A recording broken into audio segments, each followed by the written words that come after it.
తాకట్లో ఉన్న బంగారాన్ని విడిపించి ఆ రోజున మార్కెట్ ధర కట్టి మిగిలిన డబ్బును మీకు అందిస్తుంది కొమ్మూరి గోల్డ్.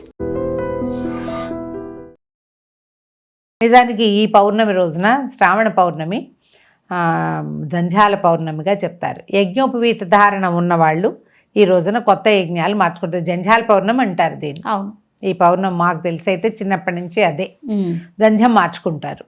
ఆ తర్వాత ఈ సంవత్సరంలో ఉపనయనమైన వాళ్ళు ఉంటారు కదా, మొన్న జనవరి ఫిబ్రవరి ఆ రోజుల్లో ఉత్తరాయణం వచ్చాక చేస్తారు కదా, వాళ్ళందరికీ శ్రావణ ఉపాకర్మ అని ఈ రోజున మీరు కావాలంటే చూడండి, వెంకటరామ అనుకో వారి క్యాలెండర్లో కనపడుతుంది శ్రావణ ఉపాకర్మ అని. ఈ రోజున ఉపాకర్మ అని చేస్తారు. ఒక చిన్న యజ్ఞం అది చేసి ఆ ఒడుగప్పుడు చిన్న ఇది కడతారు, జింక చర్మం ఏదో కట్టి ఉంచుతారు యజ్ఞోపవీతాన్ని. దాన్ని తీసి మళ్ళీ ఏదో హవనం చేయటం ఉంటాయి, గందరగోళంగా విషయ వ్యవహారం అంతా నాకు బాగా తెలియదు, కానీ ఎప్పుడు శ్రావణ ఉపాకర్మ జరుగుతుంది అని చెప్తారు. కొత్తగా ఉడుగైన వాళ్ళకి ఉపాకర్మ జరిపిస్తారు. ఓకే, అప్పుడు యజ్ఞోపవీతం మారుస్తారనమాట. ఏటా యజ్ఞోపవీతాలు మార్చుకునేందుకు ప్రత్యేకమైన రోజుగా ఇది జంధ్యాల పౌర్ణమి అని చెప్తారు. శ్రావణ మాసంలో వచ్చే పౌర్ణమి విశేషమైనది. శ్రావణ భాద్రపదాలు 2 వర్షాకాలం కదా, మనకి శ్రావణ భాద్రపదాల్లో పెద్దగా వెన్నెల అవి కనపడవు, తక్కువ కనిపిస్తుంది. పౌర్ణమి నాడు విశేషంగా కనపడతారు. ఈ శ్రవణ నక్షత్రంతో కూడి ఉంటాడు చంద్రుడు. అందుచేత ఈ శుక్రవారం, అది ఏ వారం అవుతుందో చూసుకుని శుక్రవారం అయింది ఈసారి, లక్ష్మీ పూజ చేసుకున్నా కూడా మంచిదే. మనం ఎలాగో రాఖీ కట్టించుకోవాలి, రాఖీ కట్టాలి, కట్టించుకోవాలి, ఇవి ఉంటాయి. దీనికోసం ప్రయాణాలు చేస్తారు. అవును, అన్నదమ్ములు ఎక్కడుంటే అక్కడికి వెళ్ళటమో, లేదా అక్కయ్య చెల్లెళ్ళు ఎక్కడుంటే అక్కడ దాకా వెళ్తూ ఉండటమో, చెల్లెళ్ళకో అక్కయ్యలకో ఏదైనా గిఫ్ట్లు ఇవ్వటమో, ఇవన్నీ ఒక ఫెస్టివల్ మూడ్ నడుస్తూ ఉంటుంది కదా, ఆ మూడు ప్రకారం చేసుకోవచ్చు. దాంతోపాటు ఇవాళ శుక్రవారం కూడా అయింది కాబట్టి లక్ష్మీ పూజ చేసుకోండి. శ్రావణ మాసపు సాయంకాలము వాన లేకుండా ఉండి మీకు చంద్రబింబ దర్శనం కనుక అయితే లలితా సహస్రనామం చదువుకోండి. ఓహో, సహస్రనామం చదువుకుని కొద్దిగా పాలతోటి కాస్త క్షీరాన్నం నివేదన చేసుకుని ఈ చంద్రుడిలో భావించినటువంటి లలితా పరమేశ్వరుడికి ఈ పాయసాన్ని నివేదన చేయండి. అత్యద్భుతమైన ఫలితాన్ని ఇచ్చే సమయంగా చెప్పబడుతుంది ఇది పౌర్ణమి. కాబట్టి ఈ రోజున మనం రాఖీలు అవి కట్టకపోతే ఇదైనా చేసుకోవచ్చు, అంతే. జంజం మార్చుకునే వాళ్ళు వాళ్ళ దారిని వాళ్ళు జంజాలు అవి మార్చుకుంటారు. మీకు ఏది అవకాశం ఉంటే అది చేయండి. పెద్దగా లేదు, కనీసం చదువుకోండి. లలితా సహస్రనామం అయినా ప్రయాణంలో ఉండైనా చదువుకోవచ్చు. చంద్రబింబ దర్శనం చేసినప్పుడు దండం పెట్టుకుని బింబంలో లలితని దర్శనం చేసే ప్రయత్నం చేయండి. అమ్మవారిని దర్శిస్తే అత్యద్భుతమైన ఫలితం లభిస్తుంది, మానసిక ప్రశాంతత లభిస్తుంది, కుదురొస్తుంది మన జీవితానికి, ఫోకస్డ్గా అవుతాం మనం. ఈ అవకాశాన్నైనా మనం సొంతం చేసుకోవచ్చు కదా. తప్పకుండా అండి.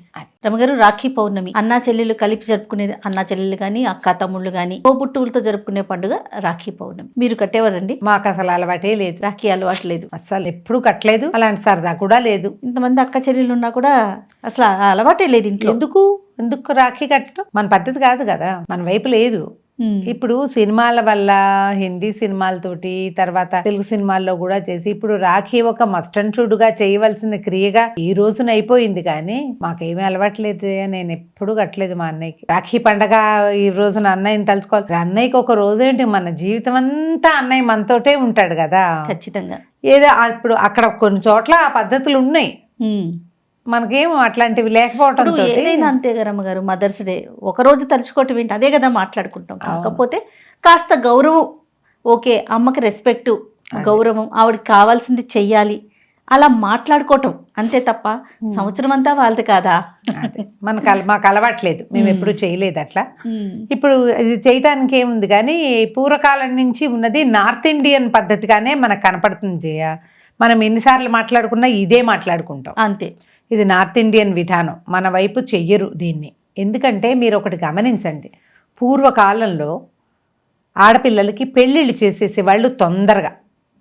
ఒక్కసారి అత్తవారింటికి వెళ్తే ఆడపిల్ల మళ్ళీ పుట్టింటికి రాని పరిస్థితులు ఉండేవి అక్కడ. సౌత్ ఇండియన్ విధానం అసలు అది కాదు. ఆడపిల్లలకి పురుడు పుణ్యము అంతా పుట్టిళ్లలో చేయటమే మన పద్ధతి. పురుటికి తెచ్చేసి మళ్ళా 5-6 నెలలు వచ్చేదాకా, ఏడాది వచ్చేదాకా కూడా పంపేవాళ్ళు కాదు మన వైపు. కానీ నార్త్లో పురిటికి ఆడపిల్లలు ఎప్పుడూ పుట్టిళ్ళకి రారు, అత్తవారిళ్ళలోనే. అత్తవారింట్లోనే అవ్వాలి, వాళ్ళ బతికి ఇంకా అంతే. పైగా ఈ తండ్రులు వాళ్ళు కూడా ఆ కూతురింట్లో తినకూడదు, కూతురింట్లో నిద్ర చేయకూడదు, అలాంటి పిచ్చి సిద్ధాంతాలు ఉండేవి వాళ్ళకి.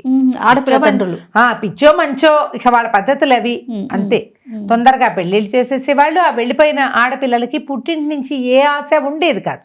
అదేలేండి. అప్పుడు ఈ అన్నదమ్ములు వెళ్ళి లేదా రాఖీ కోసమైనా తీసుకొచ్చేవారు, లేదా వీళ్ళు వెళ్ళి నీకు మేము ఉన్నాము, మేము అన్ని మోరల్ సపోర్ట్ కోసం కూడా ఈ పద్ధతులు వాళ్ళ దగ్గర ఉన్నాయి.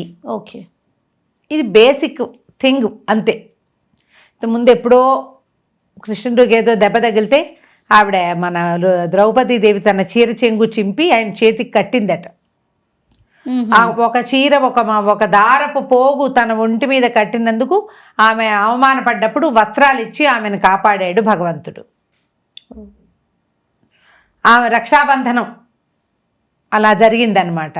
ఇది కాకుండా చరిత్రలో కూడా చెప్తారు, ఎప్పుడో ఈ అలెగ్జాండరు పురుషోత్తముడు ఆ యుద్ధాల కాలంలో అట్లా రాణిగారు పంపించినటువంటి ఆ రాఖీ ఉండటం వల్ల ఆ చేతికి కట్టున్న రక్షాబంధనం అంత రాజును చంపడానికి కత్తెత్తినప్పుడు ఆ రాణిగారు పంపించిన రక్షాబంధనం ఉండేసరికల్లా ఆమెను రక్షించాలి, పాప భర్త చనిపోతే ఎట్లా అని చంపకుండా విడిచిపెట్టాడని పురుషోత్తముడు ఆ కాలపు కథగా ఒకటి చెప్తారు, రాజపుత్రుల్లో జరిగినది అని. అది కూడా మనకి హిస్టరీలో పేర్లతోటి ఏవో కనపడతాయి. ఓకే, ఆ తర్వాత నుంచి ఈ రక్షాబంధనం కట్టే విధానం వచ్చింది అంటారు. అవునో కాదు కానీ ఇప్పటికీ కూడా ఏమిటి అన్న చెల్లెళ్ళు లేదా అక్క తమ్ముళ్ళు వాళ్ళ యొక్క ఈ సోదరి భావాన్ని బలపరుచుకోవటానికి, నీకు రక్షణగా నేనున్నాను, నా మోరల్ సపోర్టు నీకు ఎప్పుడూ ఉంటుంది అన్న నమ్మకాన్ని కలిగించటానికి ఈ రక్షాబంధనం అంటే అమ్మాయి అడిగినట్టు అన్నయ్యో తమ్ముడో ఒప్పుకున్నట్టుగా ఈ రక్షాబంధనం చేసుకుంటారు. ఇది క్రమంగా ఒక పండగ, ప్రత్యేకమైన పర్వదినము, ఆడపిల్లల్ని గౌరవించడానికి ఇది ఒక ప్రత్యేకమైన విధానంగా చాలా అద్భుతంగా చేసేసుకుంటారు వాళ్ళు. అవే అద్భుతాలు ఇప్పుడు మన తెలుగునాట కూడా అన్ని చోట్ల జరుగుతూనే ఉన్నాయి. రాఖీ కట్టి అన్నదమ్ములు అనిపించుకోవటం, రాఖీ కట్టారంటే సోదరి భావం ఉంది వీళ్ళ మధ్యలో అని చెప్పుకోవటానికి ఒక ఏమనాలంటే మన ఓ సిగ్నిఫికెన్స్గా నడుస్తోంది, ఒక సెంటిమెంట్గా నడుస్తోంది.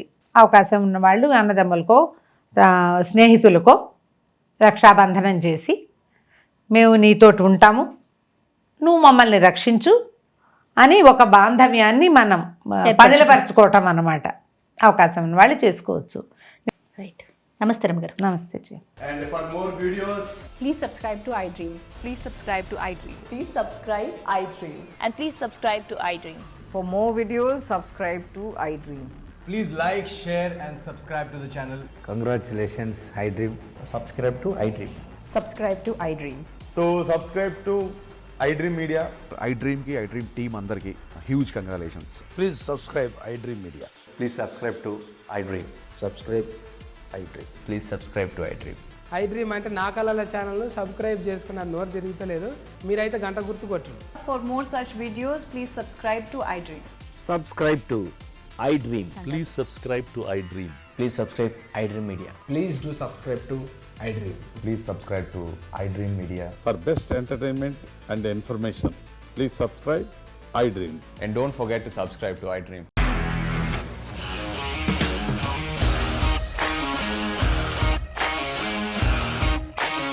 ఇండస్ట్రీలో కమిట్మెంట్ ఇష్యూస్ వస్తే నీకు కూడా వచ్చినట్టు మార్నింగ్ తీసుకెళ్ళాలంటే కొట్టి పడేస్తారు.